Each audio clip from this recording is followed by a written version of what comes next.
अस्सलाम वालेकुम, नमस्ते। मैं आपका दोस्त अली और आज हम लोग बात करने वाले हैं मोस्ट कॉमन डाइजेस्टिव इशू, जिसको हम लोग कब्ज के नाम से जानते हैं, यानी कि कॉन्स्टिपेशन के नाम से जानते हैं।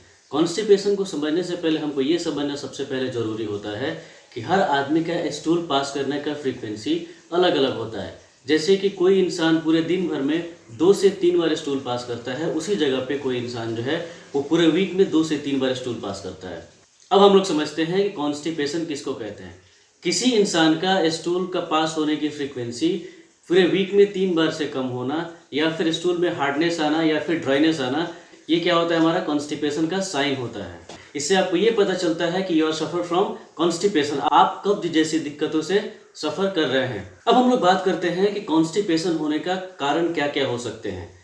तो कॉन्स्टिपेशन होने के कारण बहुत सारे हो सकते हैं, बट हम लोग कुछ मुख्य कारणों की बात करते हैं। तो जो सबसे पहला और सबसे कॉमन कारण आ सकता है वो होता है हमारा लाइफस्टाइल। यानी कि अगर हमारा लाइफस्टाइल सेडेंट्री है तो सेडेंट्री लाइफस्टाइल भी क्या हो सकता है, कॉन्स्टिपेशन का एक मुख्य कारण हो सकता है। सेडेंट्री लाइफस्टाइल मतलब क्या है कि आपके लाइफस्टाइल में फिजिकल एक्टिविटी का ना होना या फिर बहुत ही कम होना, इसको क्या हम लोग कहते हैं, सेडेंट्री लाइफस्टाइल। यानी कि सुबह उठे, अपने जॉब पे गए या फिर अपने कॉलेज गए, स्कूल गए, फिर वहाँ से आए, खाना खाया, आराम किए, फिर अपने जो रोज़मर्रा के काम था उसमें लगे, फिर उसके बाद से क्या किए, सो गए।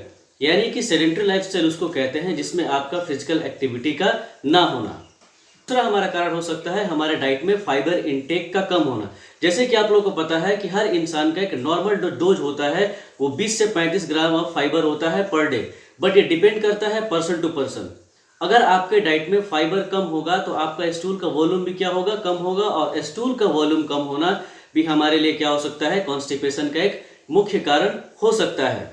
अगले कॉज की बात करें तो वो होता है हमारा अल्कोहल कंजम्पशन। अगर कोई इंसान अल्कोहल का कंजम्पशन करता है तो कंजम्पशन ऑफ अल्कोहल जो हो सकता है हमारे लिए एक कॉन्स्टिपेशन का मुख्य कारण हो सकता है। अगले कारण की बात करें तो वो होता है हमारा कंटिन्यू मेडिसिन का यूज करना, लंबे समय तक दवाओं का यूज करना। जैसे कुछ लोग जो हैं वो दर्द के लिए कोडिन या मॉर्फिन जैसे दवाओं का यूज लंबे समय तक करते हैं, तो इस तरीके की दवाएं जो हैं आपके लिए कॉन्स्टिपेशन का एक मुख्य कारण बन सकती है।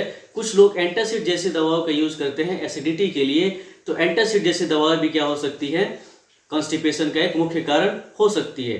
एंटी डिप्रेसेंट मेडिसिन भी क्या हो सकता है, कॉन्स्टिपेशन का एक मुख्य कारण हो सकता है। कुछ लोगों को मैंने देखा हुआ है कि जब उनको बॉल मूवमेंट फील होता है तो वो क्या करते हैं, उसको दबाते हैं। लेकिन बॉल मूवमेंट का दबाना क्या हो सकता है आपके लिए, कॉन्स्टिपेशन का एक कारण हो सकता है। क्यों? जब हम लोग को बॉल मूवमेंट फील होता है और अब हम उसको दबाते हैं तो स्टूल में क्या होता है, हार्डनेस आता है, और स्टूल में हार्डनेस आना क्या हो सकता है, कॉन्स्टिपेशन का कारण हो सकता है। जब वीमेन प्रेग्नेंट होती है उस कंडीशन में कॉन्स्टिपेशन एक सबसे कॉमन सा कारण पाया जाता है। जब वीमेन प्रेग्नेंट होती है उस कंडीशन में प्रोजेस्टेरोन हार्मोन इंक्रीज होता है, और प्रोजेस्टेरोन हार्मोन इंक्रीज होने की वजह से मसल रिलैक्स होने लगता है, और साथ ही साथ हमारा क्या होता है, इंटेस्टाइन भी रिलैक्स होने लगता है, जिसकी वजह से हमारा डाइजेशन स्लो हो जाता है। और डाइजेशन का स्लो होना भी क्या हो सकता है, कॉन्स्टिपेशन का एक मुख्य कारण हो सकता है। अभी हमने देखा कि कॉन्स्टिपेशन के कारण क्या क्या हो सकते हैं। अब हम लोग बात करते हैं कि इसको क्योर कैसे करते हैं, अपने लाइफस्टाइल में चेंज करके।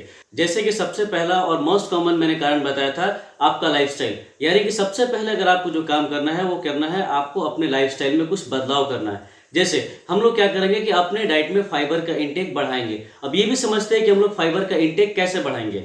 सबसे आसान तरीका है फाइबर इंटेक बढ़ाने का, वो है हमारे डाइट में सैलड का ऐड करना। लेकिन हम लोग गलतियां क्या करते हैं कि खाना खाते वक्त सैलड का ऐड करते हैं, बट ऐसा नहीं करना है।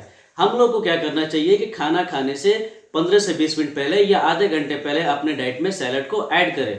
कुछ लोग ये समझते हैं कि हम लोग सैलड में सिर्फ खीरा यूज कर सकते हैं, गाजर यूज कर सकते हैं, बट ऐसा कुछ नहीं है। सैलड में आप हरी सब्जियां भी यूज कर सकते हैं, सैलड में आप खीरा भी यूज कर सकते हैं, गाजर भी यूज कर सकते हैं, पालक भी यूज कर सकते हैं, कुछ फल भी यूज कर सकते हैं, जैसे कि आपका सेब हो गया, आपका कीवी हो गया, या फिर आपका पाइनएप्पल हो गया, या फिर आपका ये पपाया हो गया।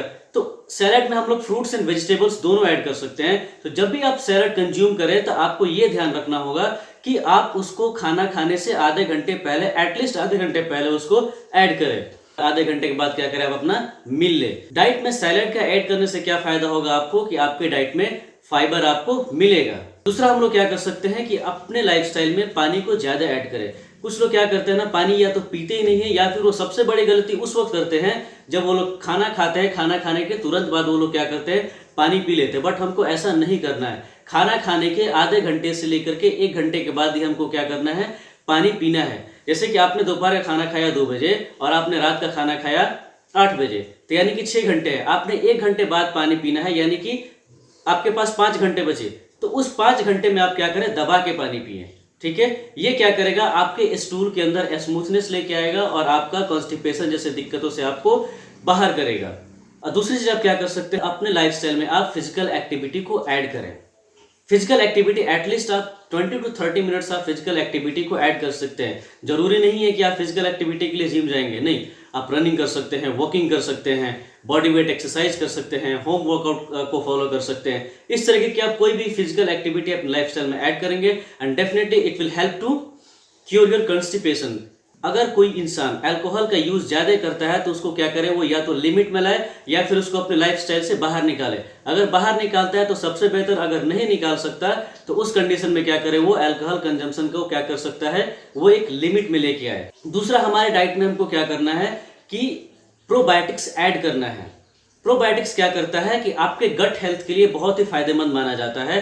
तो आप क्या करेंगे कि अपने डाइट में जैसे कि दही वगैरह ऐड कर लें, तो क्या हो सकता है, आपका गट हेल्थ जो होगा वो इंप्रूव होगा और आप कॉन्स्टिपेशन जैसे दिक्कतों से आप इजीली बाहर आ सकते हैं। तो हमने क्या देखा कि अपने लाइफस्टाइल में कुछ बदलाव करके क्या कर सकते हैं, कॉन्स्टिपेशन जैसे दिक्कतों से बाहर आ सकते हैं। और जो सबसे मोस्ट कॉमन जो लोग जिस पर रिलाई करते हैं, दैट इज सप्लीमेंट। मैं आपको बार बार यही कहूंगा कि सप्लीमेंट पे आप रिलाई ना करें।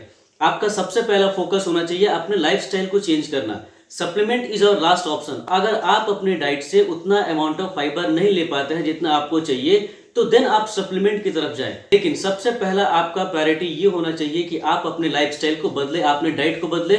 इससे आपको कॉन्स्टिपेशन में डेफिनेटली हेल्प मिलेगी। अगर फिर भी नहीं आपको उतना एडिक्वेट अमाउंट ऑफ फाइबर मिल पाता आपके डाइट से, देन आप सप्लीमेंट को ऐड करें। बट ध्यान रखें, जब भी आप हाई फाइबर डाइट लेते हैं या फिर सप्लीमेंट लेते हैं, उस कंडीशन में आपको एडिक्वेट अमाउंट ऑफ फ्लूइड आपके बॉडी के अंदर जाना चाहिए। या तो आपका वाटर हो गया, या फिर आपका कोई फ्रूट का जूस हो गया, या फिर आपका वेजिटेबल जूस हो गया, या फिर आपका कोई वेजिटेबल का सूप हो गया। आप इस तरीके की फ्लूइड अपने डाइट में ऐड कर सकते हैं। अगर आपका कॉन्स्टिपेशन 2 से 3 हफ्तों से ज्यादा हो चुका है, उस कंडीशन में it's better to consult your doctor. आप क्या करें, आप अपने डॉक्टर से कंसल्ट करें, क्या पता कुछ और कारण भी हो सकते हैं। जब आप डॉक्टर के पास जाएंगे तो आपको डायग्नोस करेगा और फिर आपको एग्जैक्ट कारण पता चलेगा कि आपके कॉन्स्टिपेशन का कारण क्या है। एक घरेलू नुस्खा है जो कि आपके लिए रामबाण साबित हो सकता है, वो होता है आपका मिल्क और घी।